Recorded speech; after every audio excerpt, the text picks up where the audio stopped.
मैं भी वो हूँ ना भाई, फिल्म कंपेनियन वाली आंटी की तरह की, अपने पति की मूवी नहीं कर सकती तो मैं अपनी मूवी कैसे करता। मैं चाहता हूँ ये करते हैं सुरजीत, 2-4 अपने जो व्यूअर्स हैं ना उन्हें बुला लेते हैं यहाँ पे और इंडियाज़ गॉट टैलेंट कर लेते हैं। मैं मंच पे खड़ा हो जाऊँगा, ये मुझे पेल देंगे। सही है ना? ठीक है, आज सबकी भड़ास निकलवा दूंगा मैं, जिन जिनको लगता होगा। एक बुलाओ प्रभास फैन, एक बुलाओ यश फैन, और कौन है जिन जिनको हमने घायल किया है, टाइगर फैन बुलाओ।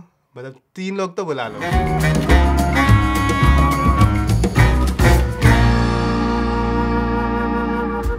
जय दोस्तों, मेरा नाम है राजेश और आप देख रहे हैं वर्ल्ड फेमस ऑनेस्ट रिव्यूज। मैं आ चुका हूं वापस। एक ऐसा शो आया है, ऐसे एक्ट्रेस का शो जिसका इंतजार मीमर्स करते हैं कि भाई इनका शो आया है, अब तो मीम ही मीम होंगे, मजे ही मजे होंगे, ओए होए होए, फुल एंजॉयमेंट होगी।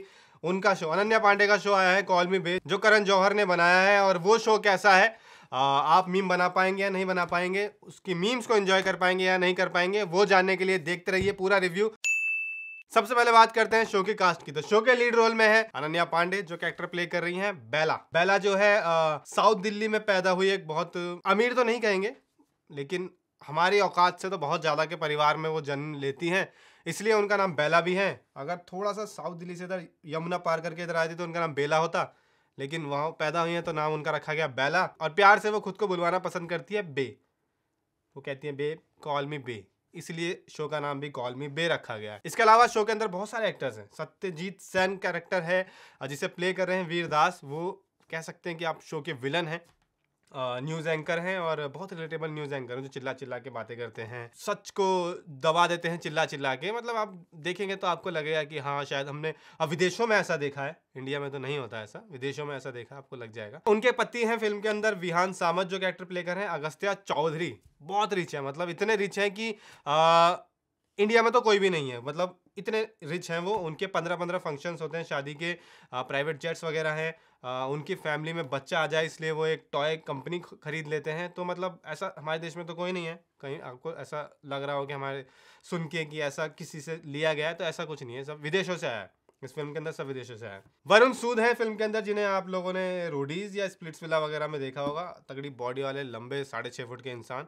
और वो कैरेक्टर प्ले कर रहे हैं प्रिंस का, जो कि एक सेलिब्रिटी जिम ट्रेनर है, जिनका अफेयर हो जाता है बेला से और फिर कहानी थोड़ा सा मुड़ जाती है। और शो के अंदर गुरफतेह परिज़ादा भी हैं, जो कैरेक्टर प्ले कर रहे हैं नील एन का। नील एन भी उसी न्यूज़ चैनल में काम करते हैं जिसमें सत्यजीत सेन वीरदास काम करते हैं। और ये कंप्लीटली फिक्शनल कैरेक्टर है, ये उसूलों वाले पत्रकार हैं। और लीजा मिश्रा भी फिल्म के अंदर है, वो कैरेक्टर प्ले कर रही हैं हरलीन का, और ये भी उसी न्यूज़ चैनल में काम करती हैं। और ये सत्यजीत सेन की प्रोड्यूसर हैं, उनका जो शो हिट शो है उसको प्रोड्यूस करती हैं। और बहुत हद तक दोनों की मानसिकताएं सेम है। वैसे शो के अंदर बहुत सारे कैरेक्टर्स हैं, लेकिन 2 इंपॉर्टेंट कैरेक्टर्स हैं। जो बे की बेस्ट फ्रेंड बनती है, बहन कोड, उन्होंने चलाया पूरी फिल्म के अंदर, बहन कोड, तो वो प्ले कर रही हैं निहारिका दत्त और मुस्कान जाफरी। वैसे तो बहुत सारे कैरेक्टर्स और भी हैं, लेकिन 2 इंपॉर्टेंट कैरेक्टर्स हैं जिनका मैं नाम लेना चाहूँगा।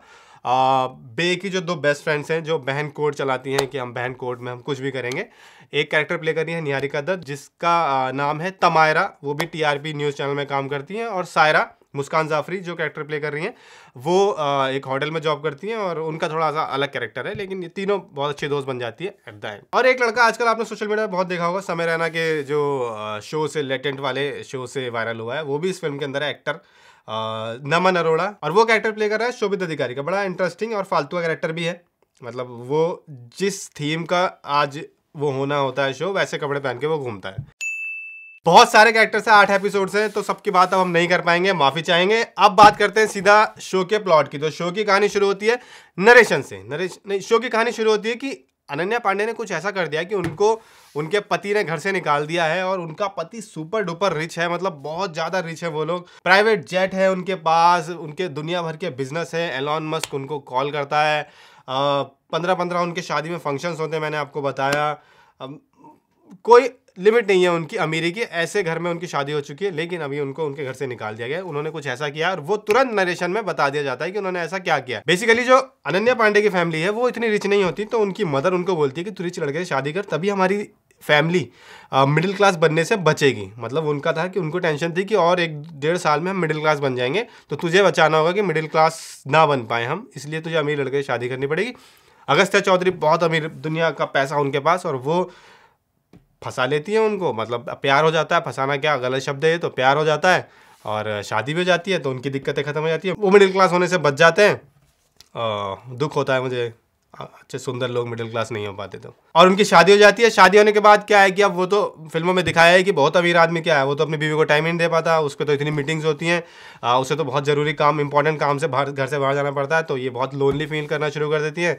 और लोनली फील करते करते ट्रेनर के साथ इनका थोड़ा सा अफेयर हो जाता है और वो पकड़ी जाती है। इस वजह से इनको घर से निकाल दिया गया है। बहुत जल्दी शो की शुरुआत में 15-20 मिनट में ये पूरा दिखा दिया इन्होंने, मतलब बिना टाइम वेस्ट करे कि अब यहाँ से कहानी कहाँ जाएगी। तो अब सुपर डुपर रिच लड़की जिसके पास अंधा पैसा है, बचपन से जिसने गरीबी तो देखी ही नहीं है, मिडिल क्लास होना उनकी टेंशन है, मतलब उनको नाइटमेयर आते थे कि हम मिडिल क्लास ना हो जाएं, ऐसी फैमिली से निकली हुई लड़की सड़क पे आ जाती है, गरीब हो जाती है। अब उनकी लाइफ में क्या परेशानी होगी, ये शो यहाँ से शुरू होता है। और बहुत एक इनोसेंट सा कैरेक्टर दिखाया है बे का, अच्छे दिल की है, गरीबों से एम्पैथी रखती है, गरीब भी मतलब जो उसके घर के हैं, नौकर चाकर वो सब दिखाए हैं, मतलब अच्छे दिल की, खराब लड़की नहीं जो ऐसे दिखाते ना, अमीर लड़की तो एकदम ऐसे दिखाते हैं, वैसा नहीं है उनका, बहुत अच्छे दिल की उनको दिखाया गया, साफ दिल की। और यहाँ से उनकी स्टोरी आगे बढ़ना शुरू होती है कि वो घर से निकल चुकी है। अब घर से निकल के ऐसा कुछ होता है कि वो मुंबई पहुँच जाती है। मुंबई पहुँचती है, वहाँ पे अब क्या, अमीर आदमी, आज तक हमने देखा था अमीर आदमी गरीब होता है तो मुंबई में अगर वो होता है तो चौल में जाता है, ये चौल में नहीं जाती। इनका जो वो है हॉस्टल होता है वो सॉर्ट ऑफ, वो भी इतना सुंदर है। और मुंबई में इतना सुंदर हॉस्टल, मतलब जहाँ पे अंग्रेज आ रहे हैं, सिर्फ अंग्रेज रहते हैं, और बढ़िया सुंदर दिखने वाला, सुंदर ब्रेकफास्ट मिलता है जहाँ पे, इतनी जगह है जहाँ पे, ये ऐसा अगर है तो भाई उसको दिखाना चाहिए लोगों को कि गरीब होने के बाद आप यहाँ जा सकते हैं। आधा देश गरीब होना चाहेगा, वो चाहेगा कि मैं गरीब होकर उस हॉस्टल में चला जाऊँ। लोग जो थाईलैंड जा रहे हैं वो चाहेंगे मुंबई में जाऊँ मैं सोलो ट्रिप करने उस हॉस्टल में, लॉस्टल नाम का वो हॉस्टल था, इतना सुंदर दिखाया उसको, वहाँ जाके रहने लगती है। फिर इनके दोस्त बनते हैं, फिर इनके लाइफ में कुछ ऐसे घटनाक्रम होते हैं कि ये बन जाती है जर्नलिस्ट। अच्छा, अमीर आदमी क्या है, जो बहुत रिच है, रिच मतलब लड़की, मोस्टली यही दिखाया जा रहा है कि लड़की अगर बहुत रिच है और थोड़ा सा उसको डम दिखाने की कोशिश करी जाती है तो वो क्या करती है, वो सोशल मीडिया पे बहुत बड़ी स्टार होती है, वो सोशल मीडिया का बहुत बड़ा नाम होती है। तो इस शो के अंदर भी वही दिखाया है कि जो बे है वो सोशल मीडिया पे बहुत वायरल है, कॉल मी बे नाम से उनका अकाउंट है और बहुत फॉलोवर्स हैं उनके, लोग बहुत देखते हैं उन्हें, वो अपनी वही फोटोज़ डालती हैं, वही 4 हैशटैग डालती हैं और लोग पसंद करते हैं। मतलब आजकल शोज़ में यही दिखा रहे हैं ना कि भाई बहुत अमीर है, डम है, तो सोशल मीडिया क्वीन तो होगी, इसमें भी दिखाया गया ऐसा। तो इस सोशल मीडिया से कुछ ऐसा तूफानी सा कर देती है कि ये पहुंच जाती है सीधा टीआरपी, जो देश का one of the most influential news channel है, वहाँ पे जर्नलिस्ट बन जाती हैं। और उसके बाद इनकी लाइफ में शुरू होते हैं कि अब जर्नलिस्ट तो बन गए, जर्नलिस्ट बन के अब क्या करेंगे। सत्यजीत सैन एक बहुत बड़े न्यूज़ एंकर है, जहाँ वो अपने शो में कन्फेशन नाम का एक शो है, वहाँ बुलाते हैं लोगों को और उनकी धज्जियाँ उड़ा देते हैं। वहाँ इनसे इनका आमना सामना होता है। अब ये सबकी नज़र में बेचारी क्वीन है और इनको ज़्यादा पता नहीं है, बहुत डम सी बातें भी करती हैं, इनोसेंट सी। तो एक नई यूनिवर्स में लाके इनको रख दिया गया है। और जैसा कि हमने ऐसा और भी हॉलीवुड के शोज़ में या बाहर के शोज़ में देखा है, इंडिया के शो में भी ऐसा हो चुका है कि एक ऐसा कैरेक्टर को जो अलग यूनिवर्स से आता है उसे नई यूनिवर्स में डाल दो, वहाँ ह्यूमर आ ही जाएगा। तो ऐसा इस शो में भी किया गया है। अब शो के एंड तक क्या होता है, वो कितना अपने आप को इवॉल्व कर पाती हैं। बे जो क्वीन है, जो बहुत रिच परिवार से आती हैं, वो जब मुंबई में खुद सर्वाइव करना शुरू करती हैं, न्यूज़ चैनल तक पहुँचती हैं, एक न्यूज़ चैनल में जो कि मतलब खुद में खतरनाक है। सबको पता है कि न्यूज़ चैनल से खतरनाक आजकल कुछ भी नहीं है। और मैं दोस्तों पाकिस्तान के न्यूज़ चैनल की बात कर रहा हूँ, इंडिया में सब अच्छा है क्योंकि मुझे केसेस से ही बचना है। बढ़िया न्यूज़ आती है, सब अच्छे दिखाते हैं। ये पाकिस्तान की बात है जहाँ हो हल्ला चलता है, सच को छुपाया जाता है, फालतू की चीज़ों पर डिबेट करी जाती है, गेस्ट आके एक दूसरे को गाली बकते हैं। ये सब पाकिस्तान में था, हमारे देश में ऐसा कुछ नहीं होता। तो इन्हें इंडिया के न्यूज़ चैनल में आके काम कर रही है, ठीक है। अब मैं बच जाऊँगा ना, समझे, केस तो नहीं होगा ना, ठीक। और एक क्राइम भी चल रहा है शो के अंदर, एक बहुत मतलब ऐसा क्राइम है जो बहुत खतरनाक भी नहीं है लेकिन बहुत इंपॉर्टेंट भी है। तो वो कैसे ये एक्सपोज कर पाएंगी नहीं कर पाएंगी, इसके लिए आपको शो के 8 एपिसोड देखने पड़ेंगे। लेंथ बहुत ज़्यादा नहीं है, 30 से 40 मिनट के बीच में एक आधी एपिसोड है जो 40 को क्रॉस करता है, वो 42 43 तक जाता है। तो लेंथ ठीक है, आप 8 एपिसोड देखना चाहें तो देख सकते। अब बात करते हैं शो के अंदर अच्छा क्या लगा, अच्छा क्या नहीं लगा। आप पहली बात सुन के हो सकता है तो मुझे गाली बकना शुरू करोगे, बिक जाएगा, चंकी पांडे मुझे पैसे नहीं दे सकता, उससे ज़्यादा है मेरे पास, ठीक है। अबे हम मीम किस पे बनाएंगे, तू तो अनन्या पांडे की तारीफ कर रहा है, हो गया है क्या, नशे करके आया क्या भाई। लेकिन गहराइयाँ खो गए हम कहाँ।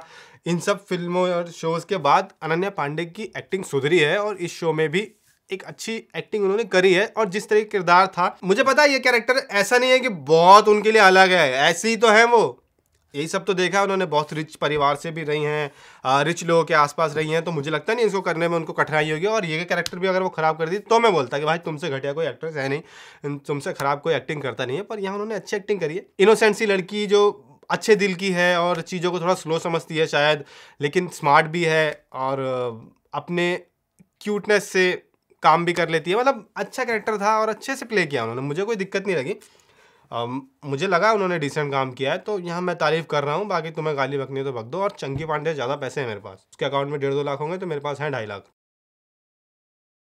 और वीरदास ने अच्छी एक्टिंग करी है, वो अच्छा एक्टर है यार वो लड़का। अब चाहे उसकी कॉमेडी से तुम्हें कितनी दिक्कत हो, टू इंडिया की वो कर देता हो, लेकिन एक्टिंग जब वो करता है तो ठीक कर लेता है। और बाकी एक्टर्स की भी एक्टिंग अच्छी है। शो की राइटिंग हो सकता है आपको देख के लगे कि यार ऐसा तो हमने देखा हुआ है, लेकिन फिर भी उन्होंने जो यूनिवर्स को क्रिएट करा है वो भी बहुत नया नहीं है, लेकिन वहाँ पर भी आपको टाइम टू टाइम थोड़े से जोक्स आते रहेंगे, कॉमेडी आपको मिलती रहेगी। जो कैरेक्टर ह्यूमर होता है वो आपको कहीं ना कहीं थोड़ी थोड़ी देर बाद दिखता रहेगा। उसके अलावा शो बहुत सुंदर है, सब कुछ इतना सुंदर है। मतलब मुंबई में एक हॉस्टल इतना सुंदर दिखा दिया है, तो अब तो इसके बाद बचा ही नहीं कुछ कि कोई कम सुंदर कैसे हो सकता है। इस शो के अंदर भी सब कुछ बहुत सुंदर है। अनन्या पांडे बहुत सुंदर लग रही हैं, कपड़े सबके बहुत सुंदर है, अनन्या पांडे के कपड़े बहुत सुंदर हैं, सब कुछ सुंदर है। अब धर्मा का शो है यार, धर्मा के शो में कोई गंदा हो कह सकता है? हो ही नहीं हो सकता। धर्मा के शो में भी अगर कूड़े की थैली भी आएगी ना तो उसको एकदम गुची उची के बैग में डाला जाएगा अगर कूड़ा कोई फेंकता होगा तो। मतलब समझ रहे हो कि शो इतना सुंदर है। और एक चीज़ राइटिंग में मैं तारीफ करना चाहता हूँ, हो सकता है आपको लगे कि अमीरों की दिक्कत है यार, हम क्या देखेंगे, हम तो रिलेट ही नहीं करेंगे। पर इन्होंने कहीं ना कहीं अमीरों पे जोक्स भी लिए हैं, मेटा जोक्स भी लिए गए हैं। जैसे एक चौकीदार अनन्या पांडे को बोलता है कि मैडम जहाँ आपकी स्ट्रगल खत्म होती है वहाँ हमारी शुरू होती है, और अनन्या पांडे कहती है कि हाँ ये तो सुना सुना लग रहा है कहीं। तो इस तरीके के बहुत सारे जोक्स को लिया गया है, मेटा जोक्स को लिया गया है। तो राइटिंग में मैं तारीफ भी करना चाहूँगा कि इन चीज़ों को रख के उन्होंने अच्छा किया है। उन्होंने पब्लिक को ये नहीं फील कराया कि अबे अमीरों की कहानी देखो, अबे हम अमीरों का मजाक भी उड़ा रहे हैं, जो गरीबों को चाहिए। हम गरीबों को चाहिए कि अमीरों का मजाक उड़ता रहे। तो अगर हमें वो देखने को मिल रहा है तो हमें लगता है कि हाँ ठीक है वैंचो उड़ाओ उनका मजाक। जहाँ उनकी तारीफ़ें होने शुरू हो जाती है हमें लगता है कि वैंचो अमीरों की कहानी दिखा दिया इन्होंने, हम कैसे रिलेट करेंगे। पर भाई अमीर गरीब हुआ है और हम तो गरीब ही हैं, तो गरीब गरीब तो बराबर हो गए ना, तो रिलेटेबल हो गई ना कहानी। और अच्छा क्या नहीं लगा, मैं तो मैं कहूँगा कि शो की कहानी जल्दी शुरू हो जाती है, अच्छे तरीके से बनती है, लेकिन थोड़ा सा बाद में आके जब वो मुंबई पहुंच जाती है वहाँ पे थोड़ा सा खिंचना शुरू लगने लगती है। मतलब 2-3 एपिसोड आपको लगते हैं कि हाँ थोड़े से बोर लग रहे हैं। वहाँ पे चौथे, मेनली कहूँ तो चौथा, पाँचवा और छठा भी थोड़े से खींचे खींचे लगते हैं, लेकिन एक बार कहानी थोड़ा सा ट्विस्ट लेती है कि एंड में क्या होगा, कौन कल्प्रिट है, वो सब वहाँ पे वापस से इंटरेस्ट आ जाता है। लेकिन आपको ये भी अजीब लग सकता है कि यार एक लड़की के जीवन में इतना दुख है, ये इतनी खुश कैसे रह सकती है। तो हो सकता है आपको वहाँ पे लगे कि यार नहीं यहाँ पे थोड़ी ख़राब एक्टिंग हो रही है, जो भी है। लेकिन मुझे लगता है कि जिस तरीके का कैरेक्टर उन्होंने पहले एपिसोड से बिल्ड किया था, जब वो बोलती है कि 5 मिनट पहले तक मैं अमीर थी, अब मैं बहुत गरीब हो गई हूँ, लेकिन शायद ये सपना है, वहाँ समझ में आता है कि ये थोड़ी सी ऐसी ही है, ये झूठी उम्मीदें रख लेती है खुद से, और इनोसेंट है तो खुश रह सकती है, रह लेती है। और एक बार उसकी लाइफ में चीज़ें अच्छी होने लगती है तो उसको एक अच्छी पॉजिटिव चीज़ें दिखने लगती हैं आगे बढ़ने के लिए। तो वो वहाँ पे मुझे लगा कि ठीक है, हो सकता है कि आपको लगे कि नहीं ऐसा क्यों है, ये तो थोड़ा अनबिलीवेबल है। पर मुझे लगता है कि ठीक है, कैरेक्टर ने ठीक किया। लेंथ मुझे लगता है कि 6 एपिसोड्स होने चाहिए थे, 8 एपिसोड्स मुझे थोड़े ज़्यादा लगे। मुझे लगा था पहले 6 ही होंगे, लेकिन वो 8 निकले तो मैं थोड़ा सा, मुझे लगा कि थोड़ा दिल दुखा है। तो 2 एपिसोड्स कहीं ना कहीं लेंथ कम करके या कुछ भी करके काट सकते थे। 6 एपिसोड्स होते तो बढ़िया हो जाता। तो मोटा मोटी ये दिक्कत है मुझे शो से लगी है। उसके अलावा शो वन टाइम वॉच है, आपके पास बहुत समय है, आपके पास करने को कुछ नहीं है, आप स्त्री 2 भी देखा है, आप पड़ गए पंगे मूवी भी देखा है, तो हो सकता है कि आपके पास टाइम हो। अब शिट, अपनी मूवी का रिव्यू कर दूं क्या?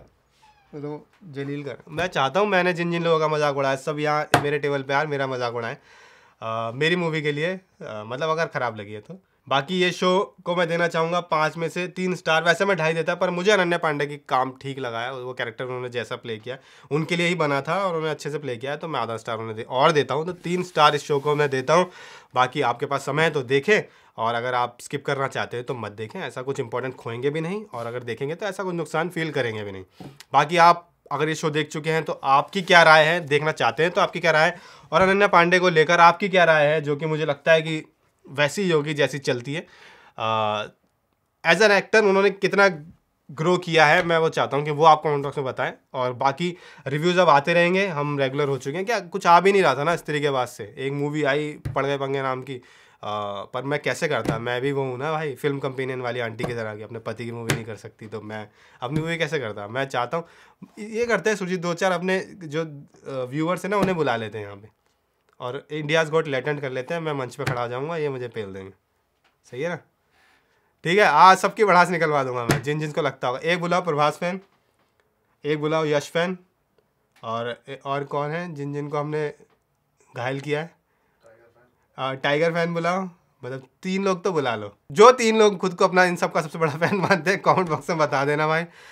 मैं सबको बुला के यहाँ जलील होना चाहूँगा। ठीक है, बाकी हम मिलते हैं अगली वीडियो के साथ। लाइक करें, शेयर करें, चैनल को सब्सक्राइब करें, लेकिन उससे पहले एक काम और करें, पीनट बटर खरीदे माई फिटनेस का, ये है आलमंड क्रंच। अगर मैं आलमंड सही बोल रहा हूँ तो आलमंड क्रंच, और अगर आलमंड होता है तो आलमंड का टोला, ये खरीदो। हेल्दी चीज़ है भाई, एंजॉय करो। स्टॉक आ चुका है इसलिए मैं बोलूँगा भाई, यहाँ लिंक है, खरीदो और ख़त्म करो। अगला डिब्बा फिर दिखाऊंगा अगली वीडियो में। बाकी वीडियो को लाइक करें, शेयर करें, चैनल को सब्सक्राइब करें और थोड़ा सा कमेंट बाजी करें, एंगेजमेंट चाहिए, थोड़े से व्यूज़ आएंगे तो मज़ा आएगा करने में। तो थैंक यू।